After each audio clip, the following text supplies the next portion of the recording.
Good morning student, my self doctor Sandhya and जो आज का हमारा टॉपिक होगा वो है general introduction and energetics of the gamma raise. First of all students, हम बात करेंगे जनरल इंट्रोडक्शन के बारे में। गामा रेज हैं वो हम किसको कहते हैं, ठीक है। गामा रेज हैं उनसे पहले हम फर्दर डिस्कस कर चुके हैं कि अल्फ़ा रेज क्या होती हैं और बीटा रेज क्या होती हैं, ठीक है। तो अल्फ़ा रेज होती हैं, alpha rays and beta rays एक तरह से मतलब एक पार्टिकल्स होते हैं जो मतलब न्यूक्लियस है उसमें से रिलीज़ होते हैं, ठीक है। नॉर्मली ये जो पार्टिकल्स होती हैं वो रेडियो एक्टिव जो डिसइंटीग्रेशन होता है उस टाइम पे प्रोड्यूस होते हैं, ठीक है। सेम उसी तरह से न्यूक्लियर डिसइंटीग्रेशन है, उसी की कैटेगरी में आपका जो गामा रेज है वो भी आता है, लेकिन ये थोड़ा सा डिफरेंट है एज़ कम्पेयर टू आपकी अल्फ़ा रेज या फिर हम बात करें बीटा रेज की, ठीक है। जिससे मतलब अल्फ़ा रेज की अगर हम बात करते हैं तो अल्फ़ा रेज में हमने डिस्कस किया था कि मतलब एक तरह से दो प्रोटॉन एंड दो न्यूट्रॉन है वो कंबाइन करके मतलब एक तरह से क्लस्टर की फॉर्मेशन करते हैं और फिर उसमें से वो क्या होता है एक मतलब एक पोटेंशियल बैरियर है, उसको क्रॉस करने के बाद जब न्यूक्लियस में से ये रिलीज़ होते हैं। सेम उसी तरह से आप बीटा पार्टिकल की बात करते हैं तो बीटा पार्टिकल में भी क्या होता है कि मतलब आपका जैसे एक तरह से बीटा पार्टिकल में भी क्या होता है, जैसे न्यूट्रॉन है प्रोटॉन में कन्वर्ट हो गया, साथ में इलेक्ट्रॉन एक इलेक्ट्रॉन कह सकते हैं या फिर हम बीटा पार्टिकल कह सकते हैं, और साथ में न्यूट्रिनो मतलब एंटी न्यूट्रिनो है वो हमारा क्या होता है रिलीज़ होता है। तो इस तरह से इन दोनों का मतलब एक तरह से ओरिजिन हमने किया था कि what are alpha rays and what are gamma rays. अब बीटा रेज, अब हम बात करेंगे किसकी, गामा रेज की। तो गामा रेज होती हैं वो क्या होती हैं, when a nucleus is in the excited state and it can make a transition for coming to the ground state for emitting high energy photons, ठीक है। तो इस तरह से मतलब कोई पार्टिकल्स की रिलीज़ होने की बात नहीं आती गामा रेज में। गामा रेज में हम कहते हैं कि फॉर एग्जांपल जो न्यूक्लियस है वो आपका एक्साइटेड स्टेट में था एंड एक्साइटेड स्टेट में है, उसके बाद फिर क्या होता है कि वो ग्राउंड स्टेट में आ जाता है after releasing some amount of energy. और जो एनर्जी होती है वो मतलब इन जो ये एनर्जी रिलीज़ हो रही है, अब इस एनर्जी को हम क्या कहते हैं, एक तरह से ये फोटोन के फॉर्म में रिलीज़ हो रही है। इन फोटोन्स को या फिर हम एनर्जी की रेडिएशंस जो कहते हैं इनको हम क्या कहते हैं, गामा रेज कहते हैं। तो ओवरऑल थोड़ा सा डिफरेंट है, alpha rays and beta rays के जब डिक्की कह सकते हैं या डिसइंटीग्रेशन से थोड़ा डिफरेंट है।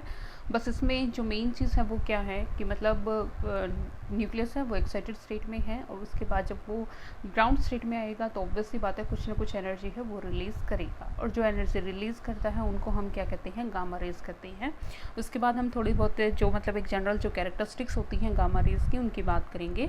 First of all the number of the proton and the neutron don't change in this process. तो मतलब अल्फ़ा रेज की तरह या बीटा रेज की तरह से इसमें ना कोई मतलब प्रोटॉन न्यूट्रॉन या इलेक्ट्रॉन है वो इस तरह से एमिट होता है, ना कोई मतलब कोई भी जो ये एलिमेंट्री जो पार्टिकल्स हैं उनका आपस में कोई कन्वर्जन होता है, ऐसी कोई भी पॉसिबिलिटी यहाँ पे नहीं है। यहाँ पे नहीं है तो फिर क्या कहा इन्होंने कि भाई नंबर ऑफ प्रोटॉन या नंबर ऑफ न्यूट्रॉन की हम बात करते हैं, इनका आपस में कोई भी कन्वर्जन नहीं होता। तो मतलब मास नंबर की बात करें या फिर हम बात करें कि एटॉमिक नंबर की हम बात करें, वो सब क्या रहेगा, सेम रहेगा जैसे पहले था, ठीक है। Gamma rays have the more penetration power than the alpha and beta rays. जो पेनिट्रेशन पावर की हम बात करते हैं तो वो क्या होती है, अल्फा रेज या बीटा रेज के कंपैरिजन में क्या होती है, ज़्यादा होती है, ठीक है। उसके बाद है the short wavelength range of 0.005 to 0.5 angstrom. जो वेवलेंथ रेंज होती है वो मतलब एक तरह से शॉर्ट वेवलेंथ रेंज में आती है, क्योंकि अगर हम इलेक्ट्रोमैग्नेटिक स्पेक्ट्रा की बात करते हैं तो जैसे आपने मतलब जो जूनियर क्लासेस थी उसमें भी आपने पढ़ा होगा कि एनर्जी को मतलब एक तरह से एक फ्रीक्वेंसी के ऑर्डर में हम डिस्प्ले करते हैं, जिसको हम क्या कहते हैं, स्पेक्ट्रा कहते हैं। तो हम कहते हैं कि सबसे मतलब अगर हम राइट हैंड साइड पे जाते हैं तो हमें क्या मिलती है, रेडियो वेव होगी, आईआर हो गया, माइक्रोवेव हो गया, उसके बाद विजिबल हो गया, उसके बाद यूवी हो गया, आपका एक्स रेज होती हैं, उसके बाद आपकी लास्ट में हमारी लेफ्ट हैंड साइड में अगर हम जाते हैं तो हमें क्या मिलती हैं, गामा रेज मिलती हैं। तो इस तरह से हम अगर ट्रांजिशन की बात करते हैं, हम मतलब एक तरह से रेडियो वेव से मूव कर रही हैं, कहाँ पे, गामा रेज में मूव कर रही हैं, तो फ्रीक्वेंसी हमारी क्या होती है, बढ़ती जाती है, ठीक है। फ्रीक्वेंसी बढ़ती जाती है तो फ्रीक्वेंसी का एनर्जी के साथ डायरेक्ट रिलेशन होता है, तो हम कहते हैं कि भाई energy is equal to h mu. तो इसका मतलब एनर्जी हाइयर एनर्जी है गामा रेज के लिए, या फिर हम कह सकते हैं हाइयर फ्रीक्वेंसी है। एंड फ्रीक्वेंसी और अगर वेवलेंथ की अगर हम बात करते हैं तो mu is equal to c by lambda, ठीक है। तो एक तरह से फ्रीक्वेंसी एंड जो वेवलेंथ है वो दोनों एक दूसरे के इन्वर्सली प्रोपोर्शनल हैं। इन्वर्सली प्रोपोर्शनल है तो हम क्या कहेंगे, जिस चीज़ की फ्रीक्वेंसी हाइयर होगी उसके लिए जो वेवलेंथ होगी वो शॉर्टर होगी, जैसे हम स्मॉल कह सकते हैं। इसलिए इन्होंने क्या कहा, जो गामा रेज होती हैं वो एक शॉर्ट वेवलेंथ रेंज ऑर्डर में आती हैं, और रेंज जो इन्होंने कहा है वो क्या है 0.05 से लेकर आपका 0.5 एंगस्ट्रॉम तक है। उसके बाद है आपका don't get deflection from electromagnetic field, ठीक है, कि मतलब हम इलेक्ट्रोमैग्नेटिक फील्ड में अगर रखते हैं तो कोई भी डिफ्लेक्शन नहीं होता। उसके बाद जैसे हम इलेक्ट्रिक फील्ड का भी एक एक्सपेरिमेंट करते हैं कि जैसे अल्फ़ा रेज होती है वो उस पर क्या होता है, 2 पॉजिटिव चार्ज होता है, ठीक है। उसके बाद जो बीटा रेज होती है वो क्या होती है कि इलेक्ट्रॉन की तरह से होती है। तो ऑब्वियस सी बात है, इलेक्ट्रॉन है मतलब बीटा रेज आप उसको रखोगे इलेक्ट्रिक फील्ड में तो वो पॉजिटिव प्लेट की तरफ जाएगा, और अगर हम आप मतलब गामा इसको अल्फ़ा रेज को रखते हो तो वो एक पॉजिटिव चार्ज कैरियर की तरफ से है तो वो किस में जाएगा, नेगेटिव डायरेक्शन में जाएगा। अब गामा रेज है वो एक तरफ से अनडिफ्लेक्टेड है, उसमें कोई भी एक इलेक्ट्रोमैग्नेटिक वेव है तो जो फील्ड आप अप्लाई कर रहे हो उससे वो अनअफेक्टेड रहेगी, ठीक है। उसके बाद है in the alpha and beta raise the emission raise have energy in 10⁻⁶ electron volt, whereas the emission of the gamma rays leads to the few thousand electron volt to several million electron volt। अगर हम alpha and beta raise की बात करते हैं तो energy order होता है वो क्या होता है, गामा रेज के कंपैरिजन में कम होता है। तो इसने क्या कहा कि मतलब फ्यू थाउजेंड से लेकर आप मतलब 10⁻⁶ इलेक्ट्रॉन वोल्ट तक आप जा सकते हो एनर्जी ऑर्डर में, ठीक है।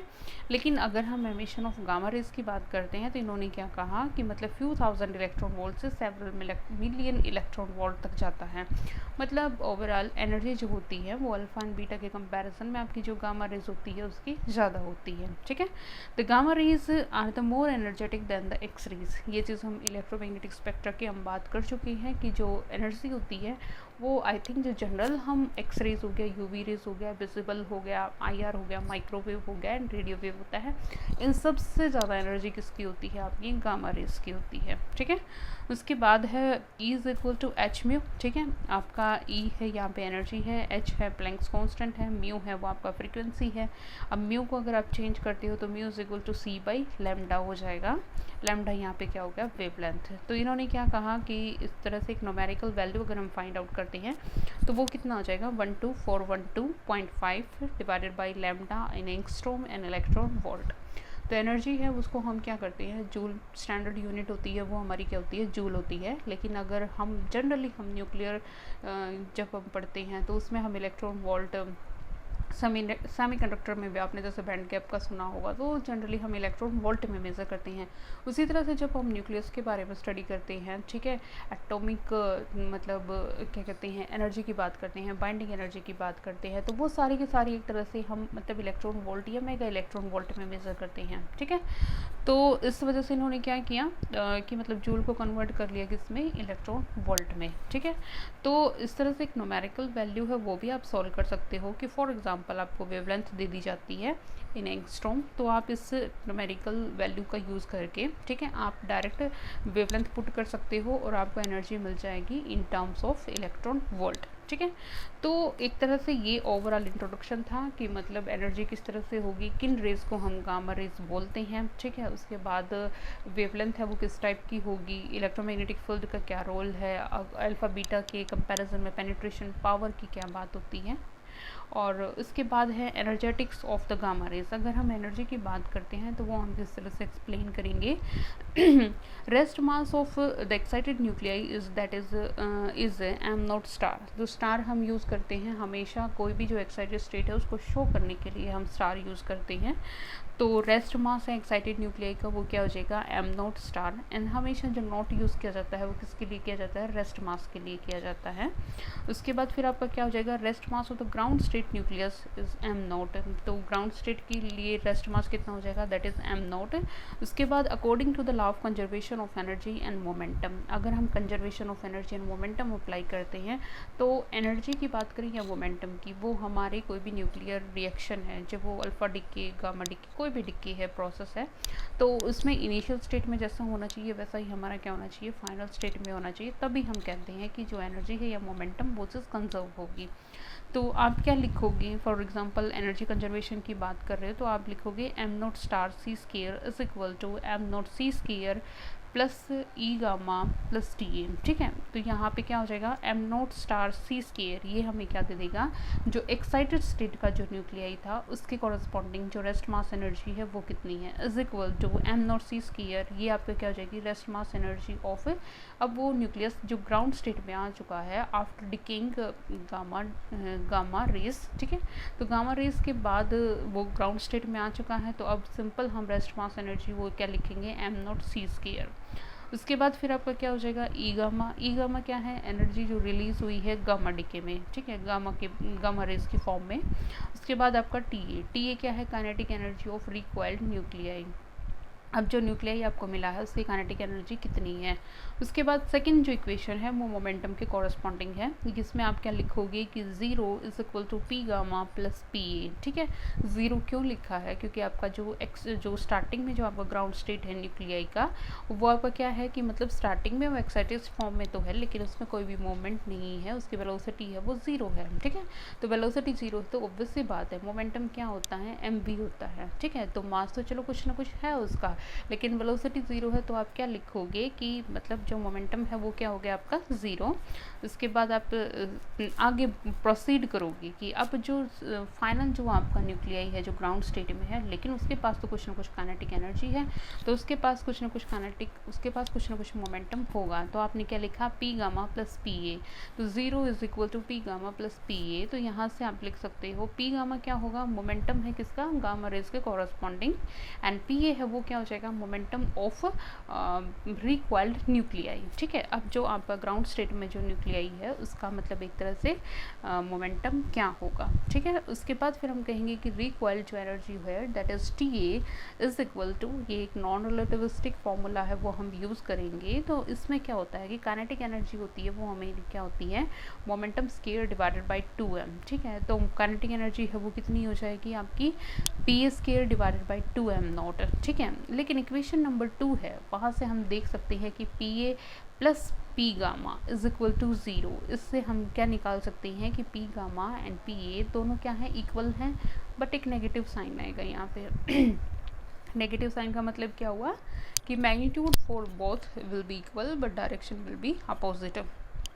तो इन्होंने क्या कर दिया, पी ए जो स्केयर है उसकी जगह पे हम लिख सकते हैं P gamma square divided by 2m not, और आपका जो मतलब पी गामा है उसको हम एनर्जी की फॉर्म में कन्वर्ट कर सकते हैं, energy is equal to p c होता है। तो वो आपने क्या लिख दिया कि पी को आपने एलिमिनेट कर दिया इन फॉर्म ऑफ एनर्जी, तो आपने कर दिया E gamma square divided by 2m naught c square. ठीक है, अब मतलब एनर्जी डायग्राम की अगर हम बात करते हैं तो हम एनर्जी डायग्राम इस तरह से समझ सकते हैं कि ई आई है वो क्या हो गया आपकी इनिशियल एनर्जी।